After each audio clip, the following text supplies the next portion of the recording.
दोस्तों हमें सपोर्ट करने के लिए चैनल को सब्सक्राइब करें और दोस्तों मेरे वीडियोस के नोटिफिकेशन पाने के लिए इस बेल आइकन को भी क्लिक करें।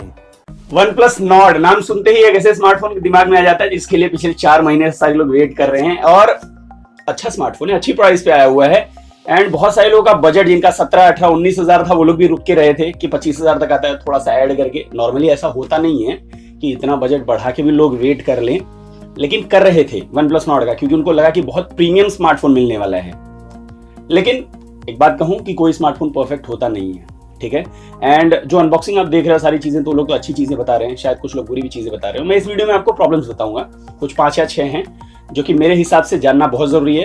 आपको 4 अगस्त से आ रहा है सेल पे एंड सच में जानना जरूरी है क्योंकि बहुत सारे लोग, जैसे मैंने कहा कि जिनका बजट 17-18 हजार के आसपास है, वो लोग भी अपने बजट को पुश करके स्मार्टफोन को खरीदना चाहते थे और ऐसा नॉर्मली होता नहीं है। और इंडिया के लिए तो बहुत जरूरी है क्योंकि यहाँ पे बहुत ही ज्यादा बजट स्पेसिफिक लोग रहते हैं। तो वही 5-6 पॉइंट जो आपको जानना जरूरी है स्मार्टफोन के बारे में, जो शायद सारे लोग न बता रहे हो।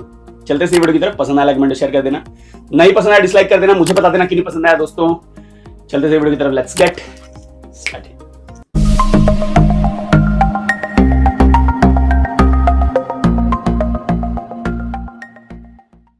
सबसे पहली बात, इसमें मैं स्पेसिफिकेशन नहीं बकने वाला हूं इस वीडियो में, मैं क्लियरली वो चीजें बताऊंगा जो चीजें आपको इसमें नहीं मिलती। सबसे पहले हम प्राइस की बात करते हैं। तो आपको 4 अगस्त के सेल में 8GB 128GB जिसका प्राइस 28,000 है और 12GB 256 जो भी 30,000 का है वो वाला मिल जाएगा, सेल में खरीद सकते हो। लेकिन जो बेस वाला है जिसको ज्यादा हाइप किया गया है 25,000 में 664, वो आपको सितंबर में मिलेगा, लेकिन उसका अभी तक डेट बताया भी नहीं है कि कब आएगा। तो वो सबसे बड़ा इशू है मेरे हिसाब से कि क्यों नहीं बताया अभी तक। डेट बता देना चाहिए था क्योंकि उसी का तो सब लोग वेट कर रहे थे, लेकिन अभी तक बताया नहीं है। चलिए कोई बात नहीं, 3 वेरिएंट आए हैं, 664 25,000, 8 128 28,000, 12 256 30,000 एंड इस प्राइस के हिसाब से आप खरीद सकते हो। अब इसमें प्रॉब्लम्स क्या हैं? सबसे पहले प्रॉब्लम की तरफ आते हैं तो बिल्ड में थोड़ा सा इशू किया गया। अगर आप प्रीमियम स्मार्टफोन बोलते हो ना, प्रीमियम मिड रेंज भी है ना, तो आपको हर एक चीज प्रीमियम मिलनी चाहिए। यानी गोरिल्ला ग्लास 5 का प्रोटेक्शन दिया हुआ है, सुपर एमोलेड का पैनल है, सारी चीजें अच्छी, प्रॉब्लम नहीं है। लेकिन अगर प्रीमियम की बात करते हो ना, तो फ्रेमिंग जो होती है वो मेटल की होनी चाहिए थी मेरे हिसाब से।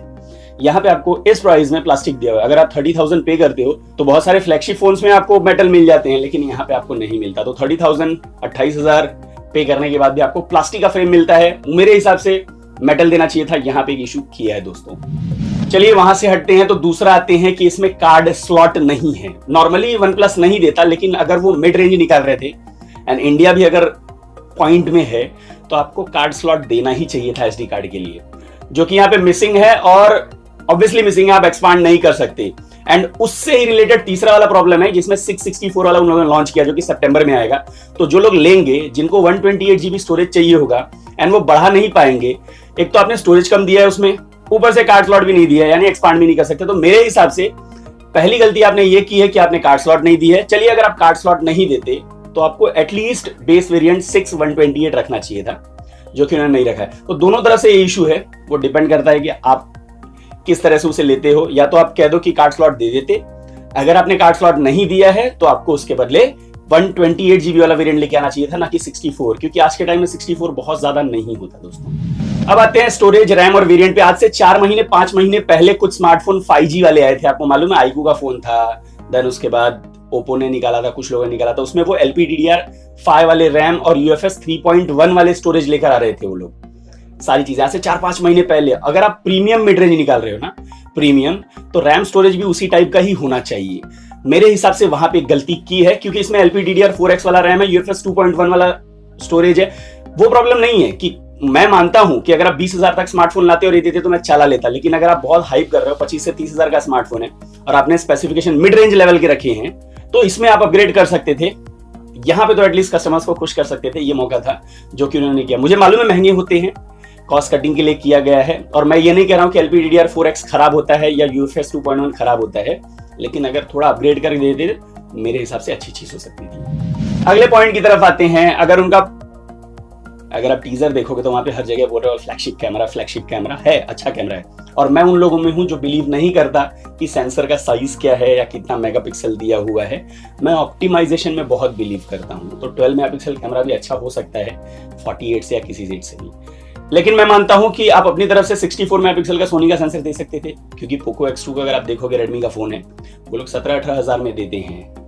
आपने 25,000 से शुरू किया है बेस वेरिएंट और आपने सोनी IMX 48 मेगापिक्सल वाला दिया है 586 वाला, जो कि नॉर्मली 14-15 हज़ार के भी स्मार्टफोन में आते हैं।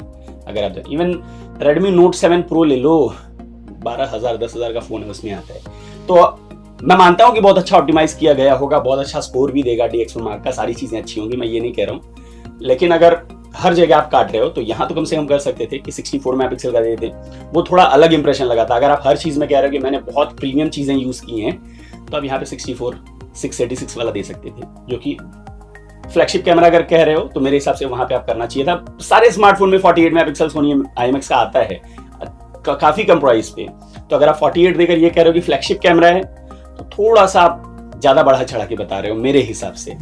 लास्ट पॉइंट पे आते हैं, सबसे बड़ा। मुझे मालूम है कि आपको OnePlus बड्स जो हैं वो बेचने हैं, एंड ये बहुत पहले से आप करते आ रहे हो कि 3.5mm जैक अपने प्रीमियम स्मार्टफोन से निकाल देते हो। लेकिन आपको ये समझना चाहिए कि OnePlus Nord जो है, जैसे मैंने स्टार्टिंग में ही कहा कि बहुत सारे लोगों का बजट जो था वो बढ़ाया है और वो लोग उस लेवल तक लेकर गए हैं कि वो लोग खरीद सकें। मतलब उन लोगों ने 7-8 हज़ार रुपए ऑलरेडी बढ़ा दिए हैं, तो आप उनसे चाहते हो कि वो लोग बड्स भी खरीदें, तो आपने 3.5mm जैक गायब कर दिया है, जो कि मेरे हिसाब से गलत है। इसमें देना चाहिए था, मेरे हिसाब से कैसे भी करके OnePlus को यहाँ पे देना चाहिए था, जो कि गलत किया है।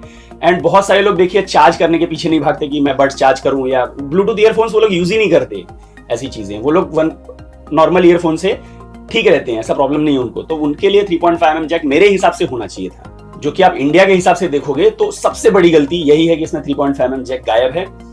क्योंकि जैसे मैंने स्टार्टिंग में कहा, फिर से कह रहा हूं कि जो लोग 17-18 हज़ार वाले थे वो लोग भी बजट बढ़ा के इस फोन को लेंगे। इतना बढ़ाने के बाद भी उनको ईयरफोन के लिए अलग से पैसे देने पड़ेंगे, तो वो थोड़ा सा मेरे लिए इशू है। मेरे हिसाब से इसमें 3.5mm जैक आना चाहिए था। उन्होंने एक लॉजिक दिया था कि जो 3.5mm जैक होता है काफी स्पेस लेता है, इसलिए हमने हटाया है। ये कोई लॉजिक नहीं होता मेरे हिसाब से। मेरे हिसाब से कोई लॉजिक नहीं होता स्मार्टफोन में, 3.5mm जैक आपको देना चाहिए था। तो ये मेरे ख्याल से 5-6 पॉइंट थे जो कर सकते थे वो लोग, बट उन्होंने नहीं किया। आपके हिसाब से क्या लग रहा है जरूर बताइए। स्मार्टफोन अच्छा है, मैं क्लियरली कह दूं फिर से कि स्मार्टफोन में कोई प्रॉब्लम नहीं है, लेकिन कुछ चीजें हैं जो आपको जाननी बहुत जरूरी है, वो चीजें मैंने बताने की कोशिश की है। आपके हिसाब से कैसा स्मार्टफोन जरूर बताइए। कैसा लगा वीडियो? OnePlus Nord लेने वाले हो 4 अगस्त के सेल में, जरूर बता देना कमेंट सेक्शन में लिख के। कैसा लगा वीडियो जरूर बताइए। पसंद आया कमेंट शेयर कर दीजिए, नहीं पसंद आया डिसलाइक कीजिए, मुझे बता दीजिए क्यों पसंद है। और भी बहुत सारी वीडियोस हैं, उन्हें भी देख सकते हो और मुझे सपोर्ट भी कर सकते हो। साइड में देखो बैक इमेजेस पर क्लिक करके चैनल को सब्सक्राइब भी कर सकते हो। अभी के लिए इतना ही, मिलते हैं अगले वीडियो में कुछ नया कहने के साथ। तब तक के लिए दोस्तों।